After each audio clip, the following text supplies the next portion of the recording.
السلام علیکم ورحمۃ اللہ وبرکاتہ۔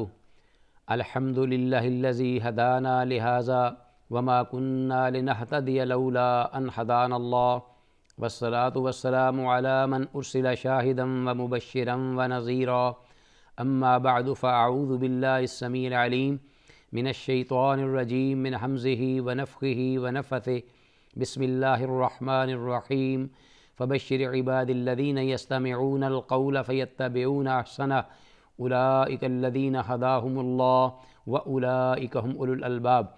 ناظرین، پروگرام صوت ہادی لے کر حاضر خدمت ہوں اور اللہ کی بارگاہ میں دعا گو ہوں کہ اللہ تعالیٰ جو کچھ بھی پروگرام کے ضمن میں کہا جائے اس کو سننے، سمجھنے اور عملی زندگی میں منطبق کرنے کی توفیق کامل فرمائے۔ اللہم ارنا الحق حقا وارزقنا اتباعہ وارنا الباطل باطلا وارزقنا اجتنابہ، آمین یا الہ العالمین۔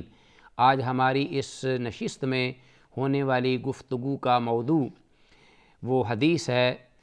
جس کا ہم نے اس سے پہلے ذکر کیا، اور اس کے بعد مؤلف رحمہ اللہ نے ایک نیا باب ذکر کیا ہے،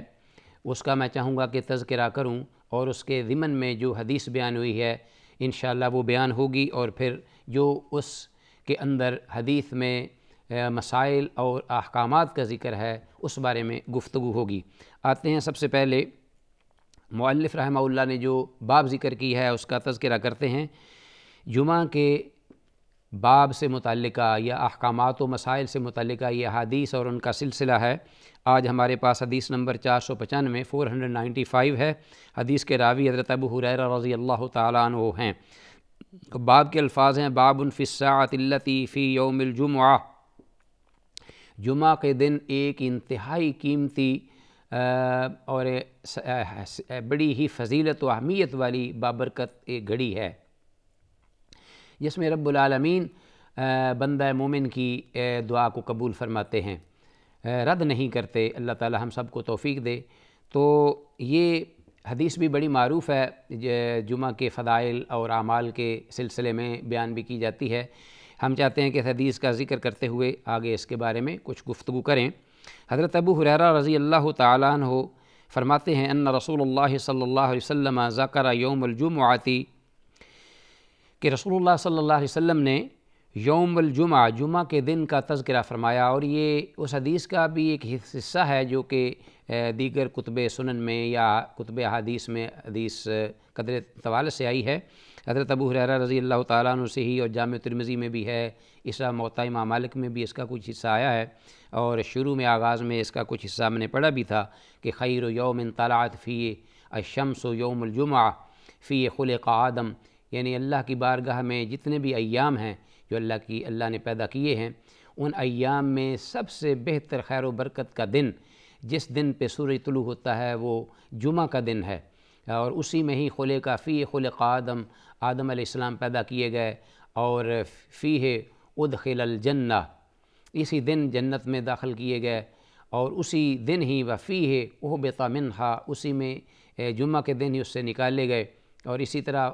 بعض روایات میں یہ بھی الفاظ ہیں کہ وفیہ طیبہ، یعنی یوم الجمعہ طیبہ، اسی دن ہی جمعہ کے دن ہی ان کی توبہ قبول کی گئی، یعنی اتارے بھی اسی دن گئے، اور اسی دن ہی وہ اللہ کی بارگاہ میں گریہ زاری کرتے رہے، اور ان کی اللہ نے توبہ بھی قبول کی، ان کو کلمات بھی توبہ کے سکھلائے، اور انہوں نے اللہ کی بارگاہ میں دعا کی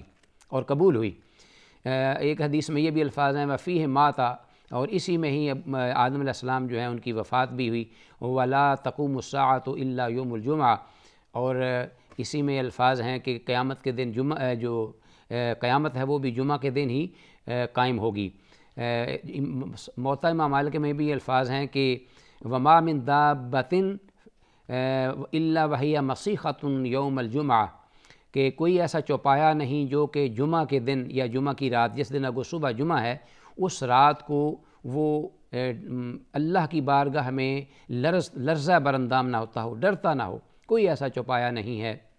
الا الانس والجن، سوائے جنوں اور انسانوں کے، سورج طلوع ہونے سے لے کر، یعنی من حین تطلع الشمس، سورج طلوع ہونے سے لے کر اس کے غروب ہونے تک یہ سلسلہ جاری رہتا ہے ان کے ڈرنے کا۔ شفقا من الساعہ، کہ کہیں ناگہاں قیامت نہ ٹوٹ پڑے، کیونکہ رسول اللہ صلی اللہ علیہ وسلم کا یہ ارشاد ہے کہ وَلَا تَقُومُ السَّاعَةُ إِلَّا يَوْمَ الْجُمُعَةِ، کہ جمعہ قیامت کے دن ہی قائم ہوگی۔ تو اس کے بعد یہ آگے الفاظ ہیں جو اس حدیث میں ہیں، اسی سے ملتے جلتے حدیث کہ وفیہ الساعہ، اور اس جمعہ کے دن ایک ایسی گھڑی ہے لا یصادفها مسلم، اور اس میں الفاظ ہیں کہ یہاں یہ لا یوافقها عبد مسلم، کہ جو مسلمان بندہ اس گھڑی میں اللہ کی عبادت کرتا ہے، نماز قیام کی حالت میں ہے یا سجدہ ریز ہے یا دعا گو ہے، تو وہ گھڑی پا لیتا ہے، تو اللہ رب العالمین سے یسأل اللہ تعالی، اللہ سے وہ سوال کرتا ہے، کوئی چیز مانگتا ہے، الا اعطاہ ایاہ، مگر وہ اللہ وہ اس کو عطا کر دیتے ہیں۔ تو ناظرین، یہ جمعہ کے فضائل میں ایک بڑی حدیث، معروف حدیث ہے اور بڑی اہم ہے، توجہ کے لائق ہے کہ ہم اس حدیث کو پڑھیں، اور اس حدیث کی میں جو اللہ نے اس جمعہ کی فضیلت بیان کی ہے اور اس گھڑی کی اہمیت، اس کے برکات و ثمرات کے حصول کے لیے ہم کوشش کریں۔ حضرت ابو ہریرہ رضی اللہ تعالیٰ عنہ سے یہ روایت جو حدیث مروی ہے، ان رسول اللہ صلی اللہ علیہ وسلم ذکر یوم الجمعہ، کہ اللہ کے رسول صلی اللہ علیہ وسلم نے جمعہ کے دن کا تذکرہ فرمایا، فقال، اور یہ بھی ارشاد فرمایا، فیہ ساعۃ، اس میں ایک ایسی گھڑی ہے لا یوافقها عبد مسلم، کہ کوئی بھی بندہ مسلمان، عبد مسلم، کوئی بھی بندہ، یہ اس میں نکرہ ہے، تو کوئی خاص بندے کی بات نہیں ہے جو صفات کا حامل ہو، بندہ مسلمان ہو اور جمعہ کی ادائیگی میں یا جمعہ کے دن وہ ذکر کر رہا ہے، عبادت کر رہا ہے، وَهُوَ قَائِمٌ يُصَلِّي يَسْأَلُ اللَّهَ تَعَالَى شَيْئًا، اللہ تعالیٰ سے کوئی چیز مانگتا ہے، سوال کرتا ہے، إِلَّا أَعْطَاهُ إِيَّاهُ، مگر اللہ اسے وہ عطا کر دیتے ہیں، وَأَشَارَ بِيَدِهِ يُقَلِّلُهَا، تو اللہ کے رسول صلی اللہ علیہ وسلم نے یہ بات ارشاد فرمائی اور ہاتھ کے اشارے سے یہ بتایا کہ وہ ساعت یا وہ گھڑی بہت ہی کم مقدار، یعنی بہت تھوڑی ہے، بہت کم وقت میں ہے۔ ناظرین، اس حدیث میں ہمیں ایک تو جمعہ کی فضیلت و اہمیت کا ذکر سامنے آیا، اور دوسری بات جو سامنے آئی وہ یہ کہ اس میں جو ایک گھڑی ہے، جس طرح کہ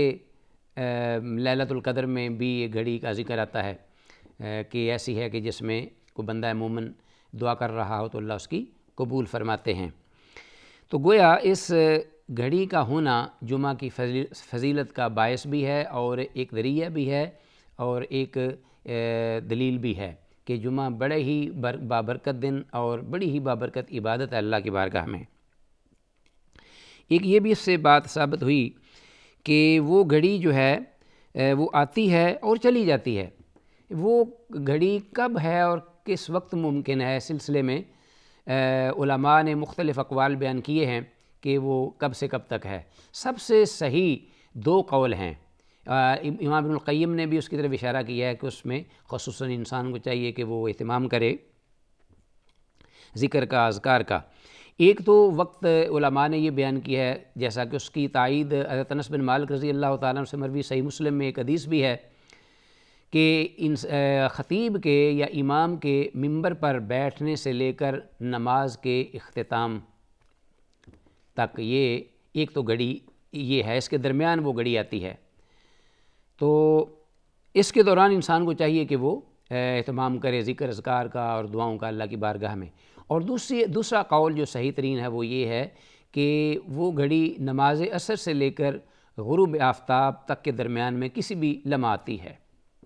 تو ہمارے سامنے صحیح ترین جو اقوال ہیں وہ دو ہیں، ایک اس گھڑی کے آنے کا امکان نماز عصر سے لے کر جمعہ کے دن سورج غروب ہونے تک، اور دوسری گھڑی کا امکان زیادہ آنے کا ہے، دوسرا قول، کہ امام جو امام خطبہ دیتا ہے یا نماز جمعہ ادا کرتا ہے، اس کے منبر پر بیٹھنے سے لے کر جب وہ اللہ کی حمد شروع کرتا ہے تو نماز کے اختتام تک یہ گھڑی آتی ہے۔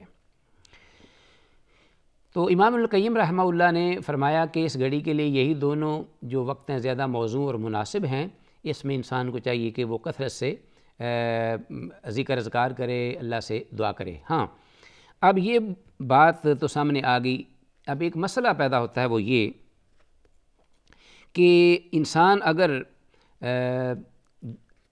بیٹھا ہوا ہے، اگر تو یہ گھڑی اس وقت آتی ہے جب ایک خطیب بیٹھ گیا ہے اور اس نے اپنا خطبہ شروع کر دیا ہے، جمعہ کا خطبہ، تو اب یہ ہے کہ سننے والے جو ہیں ان کو تو حکم ہے کہ وہ لغو بات اس کو کہا گیا ہے، اگر وہ کسی دوسرے کو یہ کہے گا کہ انصت، خاموش کرانا، جیسا کہ ہم نے سے پہلی حدیث میں یہ پڑھا ہے کہ کسی کو چپ کرانا بھی جو ہے یہ ناپسندیدہ عمل ہے۔ تو اب اتنا غور سے خطیب کا خطبہ سنیں کہ کوئی اس میں خلل پیدا نہ ہو، نہ کسی کو نہ خود اس کی سمجھ میں۔ اگر وہ شخص اس گھڑی کو سامنے رکھتے ہوئے اس حدیث کو وہ اللہ سے دعا کرنا چاہتا ہو تو کیا اس کے لیے ہے کہ وہ دعا کر سکتا ہے؟ تو یہی ائمہ کہتے ہیں کہ ہاں وہ دعا کر لے، کیونکہ دعا بھی ایک عبادت ہی کی قسم ہے، اللہ کی ورشپ ہے، اللہ کی بندگی ہے، اور جو وہ عمل کر رہا ہے وہ بھی ایک بندگی ہے، عبادت ہے، خطبہ سننا اور سمجھنا، تو یہ سارے اعمال عبادت کے ہیں۔ لیکن اس انداز سے دعا کرے کہ خطبے میں خلل نہ پڑے، یعنی ان دونوں چیزوں کا لحاظ رکھ لے، بات بھی خطیب کی سمجھ میں آتی رہے کہ وہ کیا کہہ رہا ہے، اور ساتھ ساتھ اللہ سے دعا بھی کرتا رہے، دعا بھی جاری رکھے، اور دعا کے لیے کوئی لمبے چوڑے الفاظ کرنے کی ضرورت نہیں ہے، جیسا کہ آپ احادیث کی روشنی میں اگر دعا کا جو طریقہ ہے وہ اگر سمجھ لیں یا مفہوم پا لیں تو یہ بھی دعا ہے، الحمدللہ، استغفر اللہ، یہ بھی دعا ہے۔ انسان جو ہے وہ سنتا رہے اور دل ہی دل میں استغفار کرتا رہے۔ حدیث میں الفاظ آتے ہیں افضل الذکر لا الہ الا اللہ و افضل الدعاء الاستغفار، اور بعض روایات میں و افضل الدعاء الحمدللہ بھی کہا گیا ہے۔ کوئی جب مخلص آدمی اللہ کی بارگاہ میں دونوں ہی برکات و ثمرات سمیٹ لیتا ہے ایک ہی وقت میں، کہ وہ گھڑی بھی مل جائے، خطبہ بھی ہو رہا ہو اور اس کی زبان پہ اللہ کی حمد بیان ہو، تعریف بیان ہو، اور اسی طرح استغفار بیان ہو۔ استغفار سب سے بہترین دعا ہے اللہ کی بارگاہ میں، تو استغفار کرتا رہو تو اللہ کے فضل و کرم سے بگڑی بن جائے گی، یہ لفظ کہنے سے ہی اس گھڑی میں۔ تو ایک تو ناظرین یہ بات ہے، ایک دوسرا مسئلہ بھی آ سکتا ہے اسی طرح، پہلی حدیث کو بھی اگر سامنے رکھ لیں، اذا قلت لصاحبک یوم الجمعہ انصت والامام یخطب فقد لغوت، تو اس سلسلے میں بھی علماء نے یہ کہا ہے، اور اس حدیث کو بھی سامنے رکھتے ہوئے، کہ اگر کوئی چھینک مارتا ہے، چھینک لیتا ہے، تو اس کا جواب شریعت میں مستحسن ہے، الحمدللہ یرحمک اللہ یہدیکم اللہ ویصلح بالکم، یہ الفاظ ہیں باقاعدہ، اس کا استحسان سے حکم دیا گیا کہ انسان چھینک کا جواب دے، اور پھر وہ سننے والا جو چھینک لینے والا ہے وہ بھی جواب دے۔ اس طریقے سے اگر کوئی سلام کہتا ہے آ کر السلام علیکم ورحمۃ اللہ وبرکاتہ، تو آیا اس مجلس میں بیٹھ کر یا خطبہ کے دوران آنے والا سلام اس کا جواب دیا جائے کہ نہ دیا جائے۔ اسی طرح اللہ کے رسول صلی اللہ علیہ وسلم کا ذکر آتا ہے تو اس پہ باقاعدہ اللہ کا حکم ہے کہ اہل ایمان جب جب محمد رسول اللہ صلی اللہ علیہ وسلم کا ذکر آئے، ان اللہ و ملائکتہ یصلون علی النبی یا ایھا الذین آمنوا صلوا علیہ وسلموا تسلیما، تو رسول اللہ صلی اللہ علیہ وسلم پر درود پڑھو، درود و سلام بھیجو، تو یہ بھی اللہ کی طرف سے حکم ہے، اور اس کا اجر و ثواب بھی ذکر ہوا ہے کہ جب رسول اللہ صلی اللہ علیہ وسلم کا اسم گرامی آتا ہے، امتی اس پر درود پڑھتا ہے، تو ایک حدیث کے مطابق یہ ہے کہ اس پر 10 رحمتیں ہوتی ہیں صلی اللہ علیہ بعشرہ، اور ایک حدیث میں آتا ہے کہ بحطت عنہ عشر خطیات، کہ اس سے 10 جو خطائیں ہیں وہ معاف ہوتی ہیں، اور وترفع لہ عشر درجات، یہ بھی الفاظ ہیں، یا اس تکتب لہ عشر حسنات، یا یہ او کما قال کہ اس کے لیے 10 درجے بلند ہوتے ہیں اور 10 نیکیاں جو ہیں لکھی جاتی ہیں، اور اسی طرح 10 گناہ جو ہیں وہ مٹتے ہیں۔ رسول اللہ صلی اللہ علیہ وسلم کا صرف نام آنے پر اس پر ایک بار درود پڑھنے سے، درود ابراہیمی یا صلی اللہ علیہ وسلم۔ اب امام خطبہ دے رہا ہے تو آیا کیا یا کہ وہ شخص جو ہے وہ درود پڑھ لے؟ تو ائمہ نے اس سلسلے میں یہ رہنمائی کی ہے کہ اس دوران خطبے کے اگر کوئی چھینک لے تو اس کا جواب دینا، اور پھر اسی طرح کوئی سلام کہے تو اس کا جواب، اور پھر اسی طرح درود، اللہ کے رسول کا نام آئے تو اس پر درود پڑھنا، اور اسی طرح دعا کرنا گھڑی کو سامنے رکھتے ہوئے۔ یہ اس طرح ہوگا کہ خطبہ جو ہے اس میں خلل نہ پڑے، یعنی دل ہی دل میں دعا کرے، دل ہی دل میں پیغمبر پاک صلی اللہ علیہ وسلم کا نام آنے پر صلی اللہ علیہ وآلہ وسلم کہے، اور اسی طرح دل ہی دل میں چھینک لینے والے کا کوئی کہے الحمدللہ تو یرحمک اللہ کہے۔ اسی طرح کوئی السلام علیکم کہتا ہے تو اس کو دل ہی دل میں سلام کا جواب دے، کیونکہ یہ حق ہے اس کا رد السلام، اس کو جواب دینا، لوٹانا، اور اس پر بڑی ہی نیکیاں ہیں۔ تو اجر اور ثواب کے اللہ رب العالمین نے دروازے کھلے ہوئے ہیں، اور اسی کی طرف ہی جو ہیں ائمہ وہ گئے ہیں، امام احمد اور دیگر ائمہ، جبکہ امام شافعی رحمہ اللہ نے اس کو کہا ہے، یا دیگر تابعین نے، کہ یہ مکروہ ہے کہ اگر امام خطبہ دے رہا ہو تو اس وقت چھین کا جواب دینا، یا یہ ہے کہ سلام کا جواب دینا، وہ بعد میں بھی دے سکتا ہے، لیکن ذہن میں رکھ لے اس وقت نہ دے۔ لیکن صحیح جو دونوں احادیث پر جو کہ عملی تطبیق ہے دونوں احادیثوں کو اکٹھا کرنے کی اور ایک ہی وقت میں دونوں اجر و ثواب سمیٹنے کی، وہ یہ ہے کہ خطبہ کا جو معاملہ ہے، سلسلہ ہے، اس میں بھی خلل نہ پڑے، کوئی انسان اس انداز سے جواب دے اور ذکر کرے کہ دل ہی دل میں کرتا رہے، اور ساتھ ہی دعا بھی، اور ساتھ ہی درود بھی، اور وقت آنے پر پھر خطبہ بھی سنیں اور اس کے ساتھ سلام کا جواب بھی دے۔ واللہ اعلیٰ وعلم بالصواب۔ یہ ایک تطبیقی جو صورت ہے وہ زیادہ بہتر اور درست معلوم ہوتی ہے، اللہ بہتر جانتے ہیں۔ بہرحال اس میں علماء کی دو رائے ہیں، لیکن حدیث میں جو ذکر ہے وہ اس بات کا ہے کہ وہ گھڑی جو جمعہ کے دن آتی ہے، انسان کو چاہیے کہ اس کا اہتمام کرے۔ ناظرین، یہ بالکل ایسے ہی ہے کہ حدیث کے الفاظ ہیں کہ رسول اللہ صلی اللہ علیہ وسلم نے فرمایا کہ لا یوافق عبد المسلم وهو قائم یصلی یسأل اللہ تعالی شیئا الا اعطاہ ایاہ۔ بالکل ایسے ہی جیسا کہ وہ لیلۃ القدر کے بارے میں رسول اللہ صلی اللہ علیہ وسلم کو